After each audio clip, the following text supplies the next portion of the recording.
America ने बुधवार यानी कि 30 अक्टूबर को यूक्रेन में रूस के युद्ध प्रयासों में मदद करने के आरोप में 19 भारतीय कंपनियों और 2 भारतीय नागरिकों सहित करीब 400 कंपनियों और व्यक्तियों पर प्रतिबंध लगाया है। यह कार्यवाही ऐसे समय पर हुई है जब अमेरिकी धरती पर सिख अलगाववादी नेता गुरपतवंत सिंह पन्नू की हत्या की साजिश के एक भारतीय नागरिक की कथित भूमिका को लेकर दोनों देशों के बीच तनाव बढ़ा हुआ है। 24 अक्टूबर को अंग्रेजी अखबार टाइम्स ऑफ इंडिया के एक इंटरव्यू में छपा था। अमेरिकी राजदूत एरिक गारसिटी ने कहा था कि अमेरिका इस मामले में तभी संतुष्ट होगा जब पन्नू की हत्या की कोशिश को लेकर जिम्मेदारी तय की जाएगी।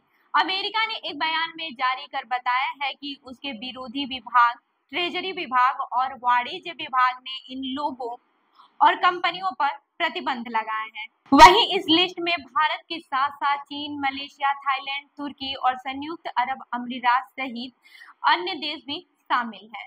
अमेरिका का आरोप है कि ये कंपनियां रूस को वो सामान उपलब्ध करवा रही हैं जिनका इस्तेमाल रूस यूक्रेन युद्ध में कर रहा है। इन वस्तुओं में माइक्रो इलेक्ट्रॉनिक्स और कंप्यूटर न्यूमेरिकल कंट्रोल आइटम शामिल हैं, जिन्हें कॉमन हाई प्रायोरिटी लिस्ट में शामिल किया गया है। इन वस्तुओं की पहचान अमेरिका वाणिज्य विभाग के उद्योग और सुरक्षा ब्यूरो के साथ साथ यूके, जापान और यूरोपीय संघ ने की है।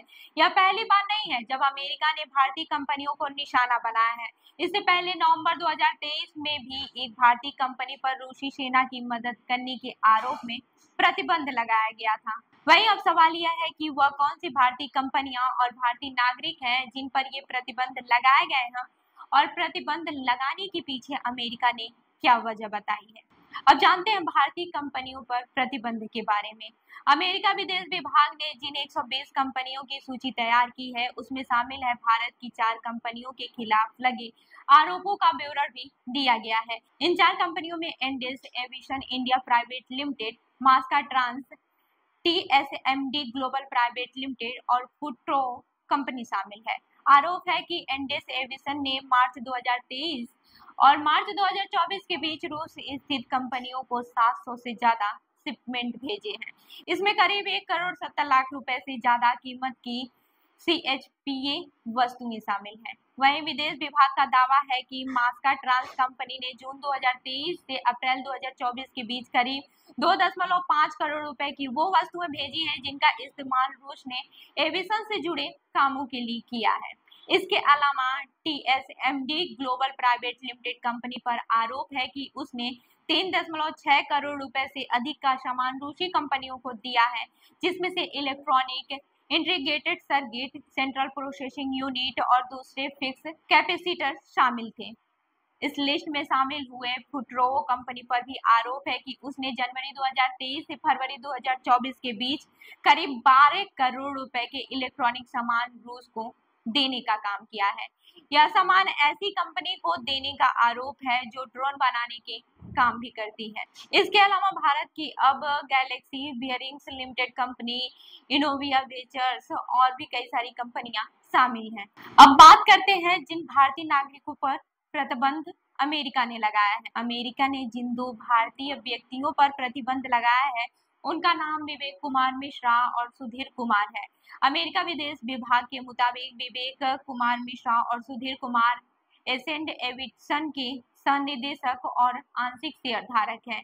Accent Aviation India private limited की वेबसाइट के मुताबिक यह कंपनी दिल्ली में स्थित है और अंतर्राष्ट्रीय स्तर पर विमानन उद्योग के लिए स्पेयर पार्ट्स के साथ साथ लुब्रिकेट सप्लाई करने का भी काम करती है। यह कंपनी मार्च 2017 में भी बनी थी। एक्सपर्ट क्या कहते हैं ये भी जान लेते हैं। फरवरी 2022 में यूक्रेन पर हमले के बाद से अमेरिका, ब्रिटेन और यूरोपीय संघ के साथ साथ ऑस्ट्रेलिया, कनाडा और जापान सहित कई देशों में रूस पर 16,500 से ज्यादा प्रतिबंध लगाए हैं। इन प्रतिबंधों के तहत रूस के विदेशी मुद्रा भंडार का करीब आधा हिस्सा फ्रीज कर दिया गया है, जो करीब 276 अरब डॉलर का है। इसके अलावा यूरोपीय संघ ने रूसी बैंकों के करीब 70% परिसंपत्तियां फ्रीज कर दी हैं और उन्हें स्विफ्ट बैंकिंग प्रणाली से भी बाहर कर दिया है।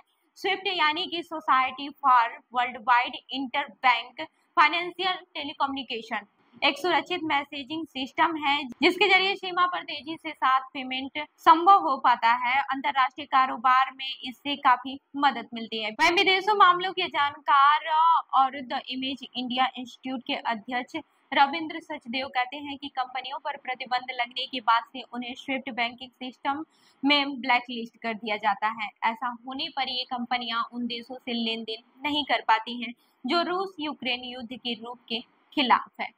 वे कहते हैं कि जिन कंपनियों पर प्रतिबंध लगाया है उनकी संपत्तियां भी उन देशों में फ्रीज हो सकती हैं जो इस पर बैन के पक्ष में है। सचदेव कहते हैं कि अमेरिका ऐसा इसलिए भी कर रहा है क्योंकि वह रूस की कमर तोड़ना चाहता है। वह चाहता है कि रूस की अर्थव्यवस्था कमजोर हो जाए और उसकी डिफेंस इंडस्ट्री को वो सामान न मिल पाए जिसकी मदद से वह यूक्रेन में युद्ध लड़ा है। हालांकि वे कहते हैं कि इस तरह की कंपनियों पर प्रतिबंध लगने से भारत और अमेरिका के संबंधों पर खासा असर नहीं पड़ेगा क्योंकि दोनों देशों के बीच पहले से अच्छे संबंध हैं। तो इस खबर पर क्या है आपकी राय, हमें जरूर बताएं। मैं हूं रूबी आपके साथ और आप देख रहे हैं जनदर्पण न्यूज। धन्यवाद।